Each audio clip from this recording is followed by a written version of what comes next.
Welcome back to my Hindi lecture channel. पिछले video में हमने मीरा के पदों का अध्ययन किया था।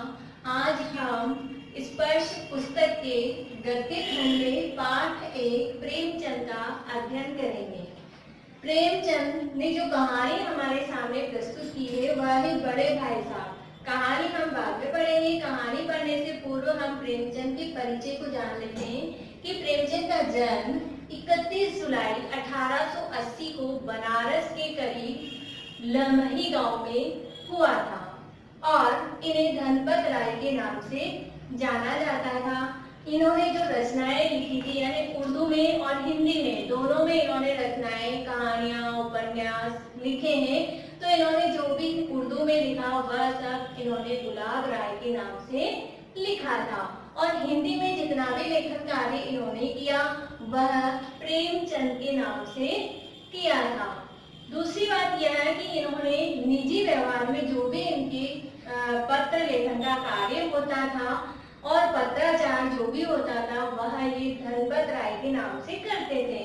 तो यानी इन्होंने अपना जो भी काम किया था अलग अलग नाम से काम शुरू किया। मैंने आपको बताया उर्दू में इन्होंने गुलाब राय के नाम से लेखन कार्य किया, हिंदी में इन्होंने प्रेमचंद के नाम से काम किया और निजी व्यवहार और पत्राचार इन्होंने धनपत राय के नाम से किया करते थे।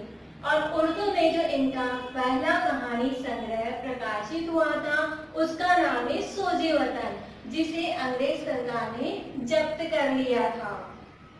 और अपनी आजीविका चलाने के लिए इन्होंने स्कूल में मास्टरी यानी कि शिक्षक का कार्य किया, इंस्पेक्टरी का कार्य किया, मैनेजरी का कार्य किया और इसके अलावा इन्होंने पत्र पत्रिकाओं का संपादन भी किया। तो उन दो पत्र पत्रिकाएं कौन सी थी? एक थी हंस और एक थी माधुरी।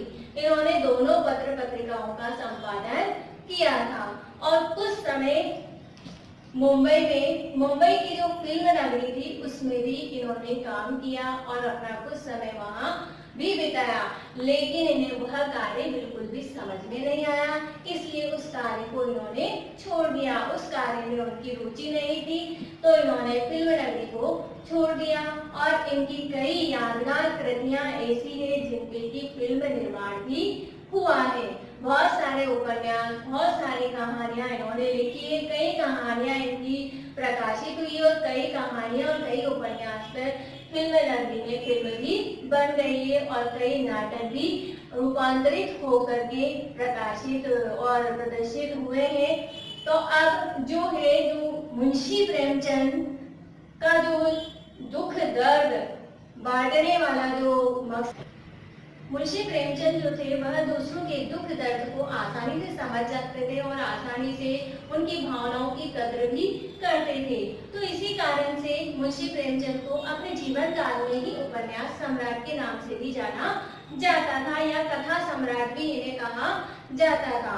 मुंशी प्रेमचंद उन्होंने हिंदी की लेखन परिपाटी को बिल्कुल बदल कर रख दिया था। उन्होंने अपना जो संसार में जो भी देखा था, जो भी समझा था और जिन दुख दर्दों को उन्होंने अपने आप महसूस किया था उसी आधार पर उन्होंने अपनी कहानियों का लेखन कार्य किया या उस दुख दर्द को अपना लेखन का माध्यम बनाया था।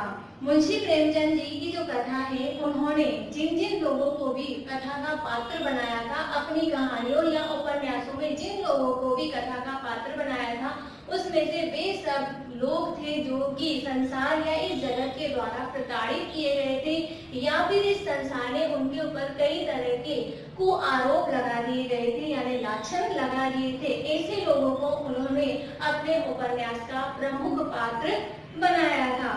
तो मुंशी प्रेमचंद जी का जो देहावसान था वह 8 अक्टूबर 1936 को हुआ था, यानी कि मुंशी प्रेमचंद जी की मृत्यु 8 अक्टूबर 1936 को हुई थी। और इनकी जो कहानियां थी, इनके द्वारा जो भी कहानियां लिखी गई थी वह सब मानसरोवर नाम से यानी कि मानसरोवर शीर्षक के नाम से 8 भागों में प्रकाशित हुई थी। मुंशी प्रेमचंद के प्रमुख उपन्यास जो थे वह गोदान, गबन, प्रेमाश्रय, प्रेमाश्रम, सेवा सदन, निर्मला, प्रतिज्ञा, कर्मभूमि, रंगभूमि, कायाकल्प और मंगलसूत्र जो कि उनका अपूर्ण रह गया था। यह हमने लेखक परिचय पढ़ा था। अब हम पाठ परिचय पढ़ लेते हैं कि पाठ के अंदर क्या दिया हुआ है। कई बार ऐसा होता है कि घर परिवार में रहने पर बच्चों को कई बार देखने के बाद बोल दिया जाता है, नहीं तुम इस काम को नहीं करो, तुम इस काम के लिए अभी छोटे हो। कई बार बच्चों के मन में ऐसा भी आता है कि काश हम बड़े होते तो हमें भी यह काम करने के लिए दिया जाता है। देखो बच्चों, यदि आपको कई बार आपके जो पेरेंट्स है वह रोक देते हैं कि बेटा इधर नहीं जाना, यह काम नहीं करना, उस समय आपके मन में एक बात सी आती है कि क्यों मुझे इस काम के लिए रोका गया है, मैं भी ये काम कर सकता हूँ या यह काम मेरे लायक है। लेकिन फिर भी हम यही बात इस कहानी में हम पढ़ेंगे आगे, उन्होंने भी ये कहा है कि तुम छोटे हो अभी इस काम को मत करो। और कई बार ऐसा भी देखा जाता है कि उसी उम्र का बच्चा उस काम को बेधड़क तरीके से कर रहा होता है। तो बच्चों, बड़े होने के बाद भी कई काम ऐसे होते हैं कि हमें कई बार अपने आप को रोकना पड़ता है कि हमें ये काम नहीं करना है या इस काम के लिए हमें रुकना है। तो प्रेमचंद जी ने भी अपनी कहानी के माध्यम से यही समझाया है। तो इस कहानी का जो संक्षिप्त परिचय है वो यह है कि इसमें एक बड़े भाई साहब हैं जो कि है तो छोटे, लेकिन उनके घर में उनसे छोटा एक भाई और है। उससे उम्र में केवल कुछ ही साल वह बड़ा होने के कारण उनसे कई बार बड़ी बड़ी अपेक्षाएं की जाती है। बड़ा होने के नाते वे खुद भी यही चाहते हैं कि उनकी हमेशा यह कोशिश रहती है कि वह कोई ऐसा काम न करे जिससे कि उनके छोटे भाई को गलत शिक्षा प्राप्त हो। वे अपने छोटे भाई को देख करके वे बार बार, बड़े भाई साहब यही सोचते थे कि मुझे ऐसा कोई काम नहीं करना है जिससे कि मेरा छोटा भाई गलत रास्ते पर चला जाए, और अपने हर कार्य को वे सोचकर करते थे कि मुझे जो काम करना है बिल्कुल सही तरीके से करना है और सही रास्ते से करना है, ताकि मैं अपने छोटे भाई के लिए एक मिसाल कायम कर सकूं। इसी आदर्श की स्थिति को बनाए रखने के फेर में बड़े भाई साहब का जो बचपन था, यानी कि बड़े भाई साहब भी उम्र में तो छोटे ही थे, लेकिन उनका जो बचपन था वो उस छोटे भाई को संभालने के चक्कर में, उस छोटे भाई को नसीहत और शिक्षा देने की वजह से उनका जो बचपन है वह तिरोहित होता जा रहा था। तिरोहित का मतलब होता है खोता जा रहा था। वे अपने बचपन को वही समाप्त करते जा रहे थे। तो बच्चों, आज की वीडियो में हमने कहानी का परिचय और लेखक का परिचय का अध्ययन किया था।